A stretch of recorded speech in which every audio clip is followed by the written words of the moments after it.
We're pleased to be joined now by Christine Guhl-Sadovy. She's the president of the NJ Board of Public Utilities. Christine, Dan Grassa, Greg Buttle, thanks for joining us today. Happy New Year. Thanks so much for having me. Happy New Year to you guys. For all the fans out there, give us a little lowdown, a little bit of an overview. What exactly is the Board of Public Utilities in terms of how it factors in here? Sure. It is the state agency that regulates the electric and gas and water utilities. So when you think about, your electric company, PSE&G or JCP&L or ACE, RICO, we also have our Clean Energy Division, which runs our Clean Energy Program, which provides incentives to help people who want to switch to an EV or get solar and help develop those clean energy resources around New Jersey. When you apply for this, how easy is it to apply? Well, I guess it depends on what you're applying for.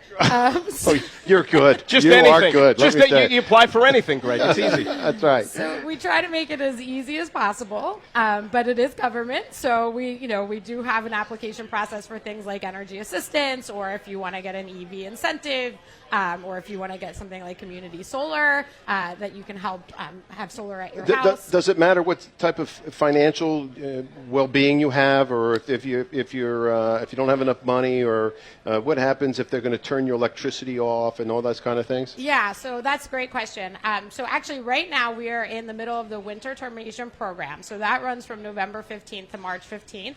And that helps ensure that if you're not able to pay your bill, that you do not get shut off. It's really important. We want to make sure that people have heat, they have electricity. So the winter termination program prevents eligible customers who maybe couldn't pay their bill from being shut off. Still have to pay your bill when March 15th comes, but there are a lot of payment programs available through the utilities and through the BPU to help people get assistance if they need it. So how does your partnership align with what the Jets do? Yeah, so thankful for the Jets partnership. They've been such a great supporter in helping to advertise and market our programs, our clean energy programs. We were able to do some really great things this year, helping with the Hometown Huddle to get a playground, help constructing a playground in Dover, helping support Deirdre's House so that we can provide resources for families who need it. It's just been such a wonderful experience, so really appreciative. Good. So I'm going to pretend you're the operator. I'm going to call the BPU. Hello, BPU. Come on. I have a question for you. I have an EV, and every time I drive down the Garden State Parkway, there's no EV charging stations in the rest stops. Are we doing anything so that we can help Greg Buttle get from one end of New Jersey to the other? It's all about helping Greg Buttle. Of course it is. Always. Well, Greg Buttle, we definitely don't want you to have any range anxiety. Oh, right? no. So we're glad you have an EV. It gets down to 15%. I'm going, where's a place to go? Well, you're doing your part to make sure that, we're getting off fossil fuels and helping to be clean in our transportation. So here's what you can do. First, if you don't have a charger at your house already, the BPU, through the Clean Energy Program, has an incentive for chargers. So you could have a charger at your house. So instead of having to stop for, a charge, you can charge at home overnight. And if you need to charge while you're on the road, as a lot of people do, there are a lot of public charging stations throughout the state of New Jersey right now. But through some support from the federal government, there are going to be even more on places like our major roads like the Turnpike and Parkway. So it is coming.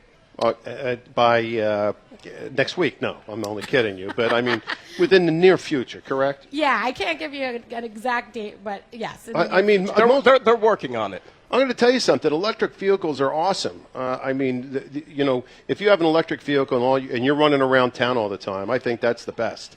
You don't have to guzzle gasoline. It's it's less expensive than having to deal with gasoline and spilling it all over yourself. If you're like Dan trying to fill his car up, he spills it all over. Dan pumping his own gas? Oh, no, yeah, not in the state of New Jersey. Jersey. No, see, you cross the river, you don't have to pump your own gas. That's the beauty of it. Oh, isn't that awesome? Isn't that great? But I have to charge my own car. But you have to charge your own car. Well, that's unbelievable. That's the choice you made, unfortunately. You elitist, you. It's unbelievable. We're talking with Christine Guhl-Sadovy. She's the president of the NJBPU here on Jets Countdown to Kickoff. You mentioned the Clean Energy Program. How does one get involved if they wanted to here with that? Sure. Well, you can certainly go to our NJ Clean Energy website and see what the offerings are. There are things like EV incentives, EV charging incentives. You can also look at solar if you want to put solar on your roof, or you can look at subscribing to what we call community solar. So if you don't have a roof that you can put solar on, or you live in an apartment, you can go and find a solar project and subscribe to that, and it gives you a bill credit. So you're using, clean energy, you're getting clean energy, you're supporting the environment, and you're also saving some money. So, I also have solar panels on my house. Look at you. I'm good. I'm good. This is me. Really? And of course. I'm sorry, but you don't live in New Jersey. No. But I have okay. to pay PSE&G for my electricity. So, you know what I'm saying? So you're contributing still in some way. I am. I can't get rid of New Jersey. Anyway, my point is how if you were to tell people out there the difference between the expense of solar as opposed to just regular heating, and why you should change, what would you say to them?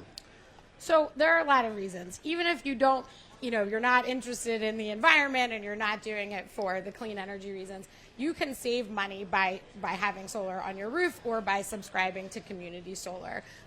Energy prices, unfortunately, are going up, and when we see hotter summers, people use more electricity, especially in the summertime. That's when your solar is, working its hardest and providing you the most electricity. So you can save money, when the energy costs are the highest and when you're using the most because of air conditioning or whatever. And these community solar programs, they're ideal for probably folks that rent, right? That live in multifamily buildings and stuff like that, right? It would probably be typical for something like that. Exactly. All right, so now I have my final question, which is the toughest question, okay?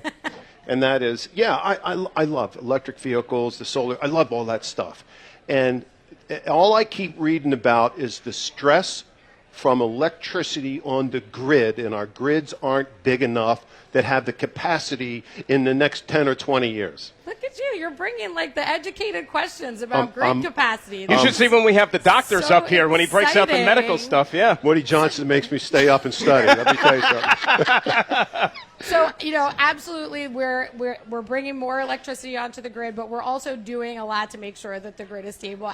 The department that I work for, the Board of Public Utilities, has a whole grid modernization process going on right now, looking at how we can make sure that, 10 years from now, when we bring more electricity and we're using more electricity for whatever reason, that the grid is stable, that we're not going to experience blackouts, that we have the capacity we need all over the state and all of the utilities. Well, Christine, it was great seeing you, great meeting you today. I like her. And really good. And she was fantastic. Well, she puts up with your questions. So, that's why she's great for the show. But seriously, thank you for coming. Thank you. Good information to everybody out there. And if residents want to learn a little bit more, is there a website they can go to? Yep, they can go to nj.gov/BPU for all of the information. nj.gov/BPU. Christine, very much thank you. Happy New Year. Thanks. Happy New Year, guys. Take care. Christine Guhl-Sadovy, the president of the NJBPU, joining us here on Jets Countdown to Kickoff.